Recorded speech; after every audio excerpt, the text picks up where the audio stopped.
Sometimes you'll run into the simulation theories or some version of a metaphysical end of the world happening during like COVID lockdown, or before that, it was like 2012, which had to do with just more than one superstition lining up.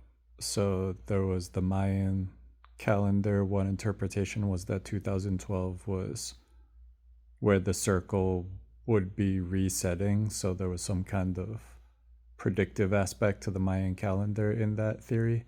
But there were a few other ones too, where for some reason 2012 ended up being where a lot of people thought some kind of significant numerological reason was going to influence the end of the world. So, not disparaging people for thinking that way. I often think that way myself. But the point right now is that there's sort of in 2025 these trends in conspiracy theory style thinking. One of them being that the world actually ended in 2020, and all of the strange things that are supposedly happening way more than usual in 2025, or like from 2020 forward, are somehow because we're in the wrong timeline, or, you know, because the world ended and this is just a weird memory aftermath or something like that. And,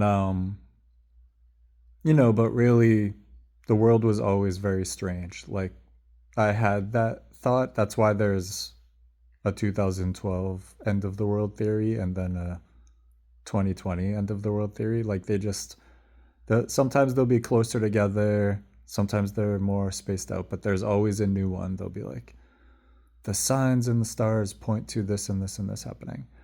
But I'm not saying that there's no merit in that kind of divination.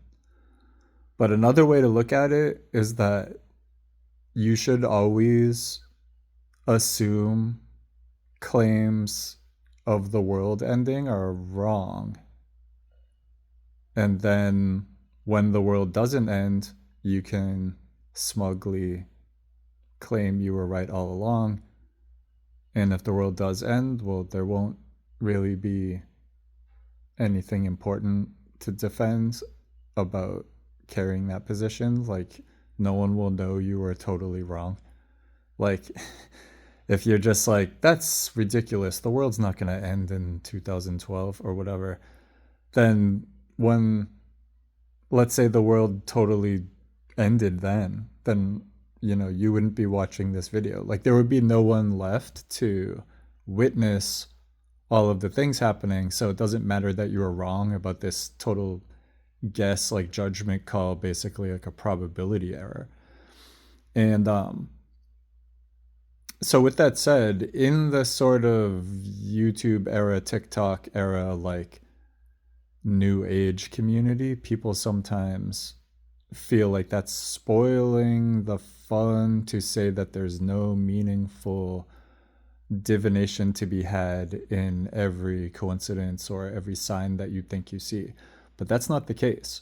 The sign is actually your subconscious mind pointing something out that you already know to be true. The sign itself isn't anything magical and can totally be random. It can be a coincidence, and coincidences happen all the time.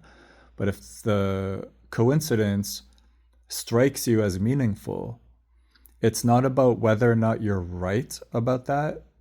It's that sometimes your subconscious mind is doing work that your more conscious sense of consciousness, like attention span, that you're paying attention in the real world. And like, you don't have the sensation of your subconscious mind doing work. So sometimes it seems like you just suddenly have an intuition or an interpretation of something, and it feels like this little, it's hard to explain, like a little glimpse or like flash of an understanding of something.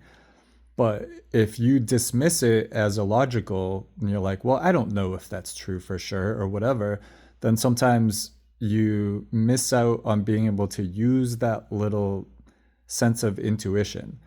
And even after the fact, logically, you can be like, well, that could have been a coincidence. Like, I did sort of have a premonition about this, but maybe that was just a random feeling I had and I wasn't sure, so I didn't go for it.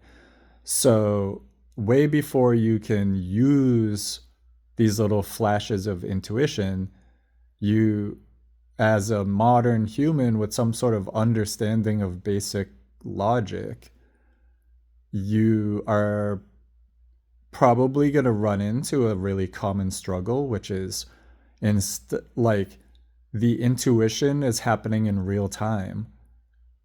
But if you sit there and try to make logical sense of why you should use this intuitive feeling that came over you, and like why that would be, and like what are the odds it's true, and what would happen if you're wrong, and things like that, then now you're destabilizing that intuition. So the first, you have to just start flailing about doing what your intuition tells you to do, which is hard because sometimes you're in the process of second guessing your intuition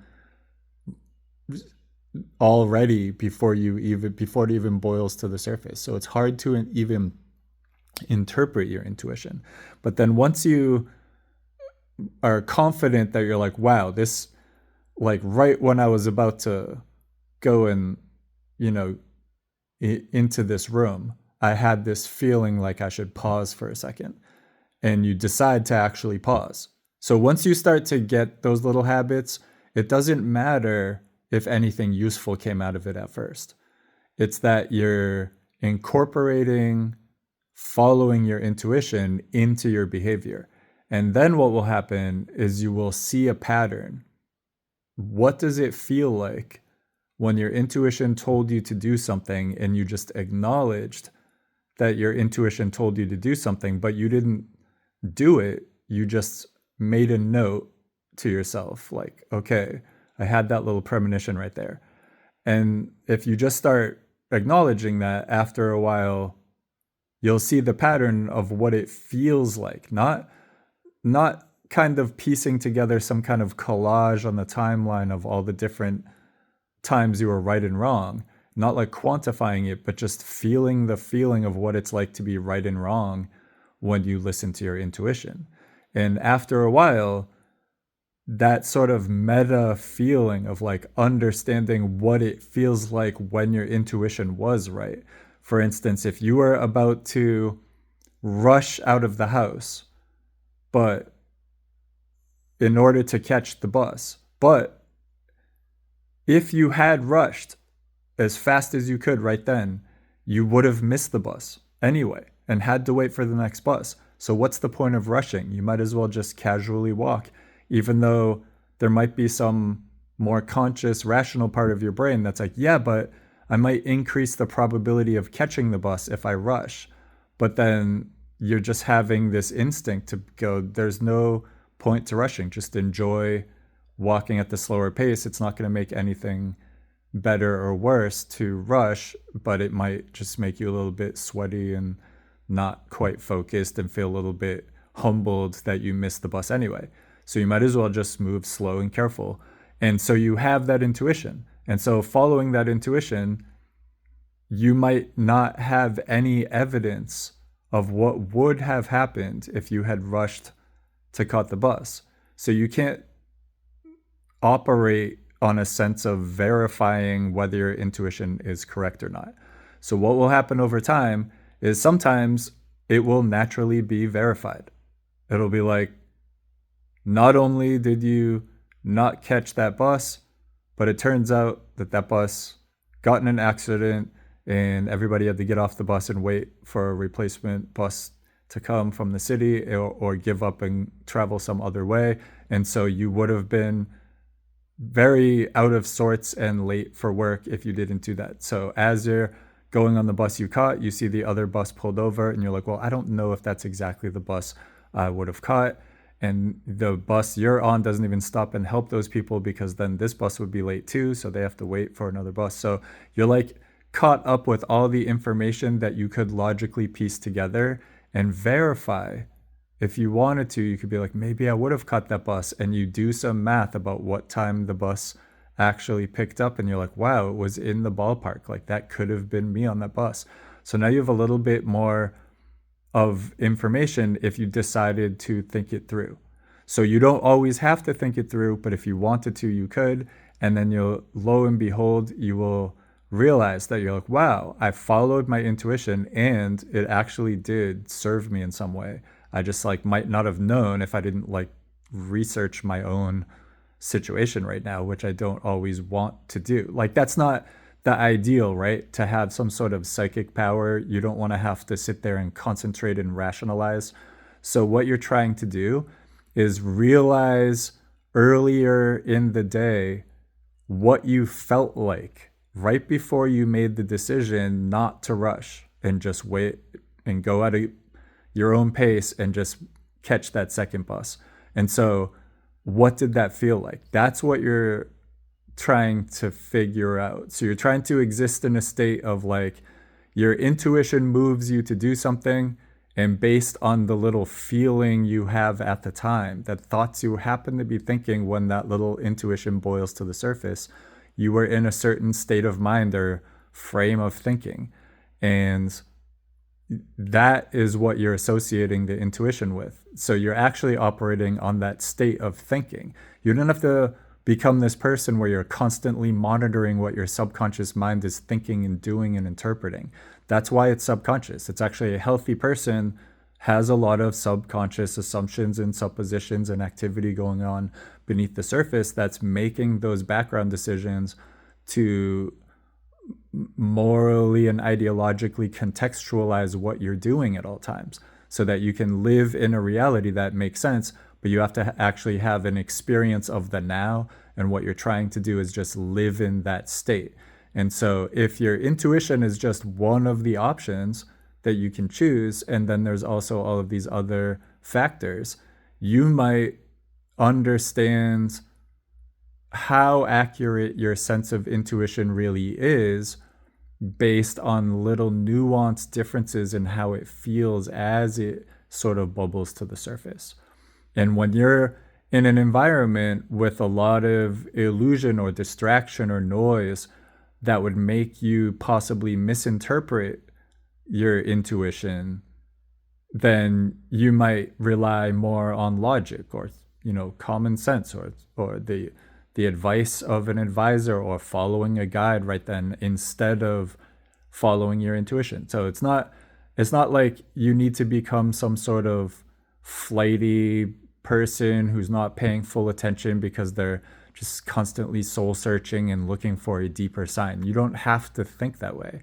And it's actually not even advisable to think that way. Paradoxically, when you look at people who are very, very successful at using their intention to manipulate the world, at using magic, at using prayer, at using manifestation or something like that, they don't have the air of being a mystic. They just look like a regular person who is coming across how they want to come across. So if they happen to want to have some sort of affectation or aesthetic that shows them to be some kind of magic voice or representation of a mythological concept, and they want that kind of attention, that doesn't negate that someone might have some sort of true spiritual advice.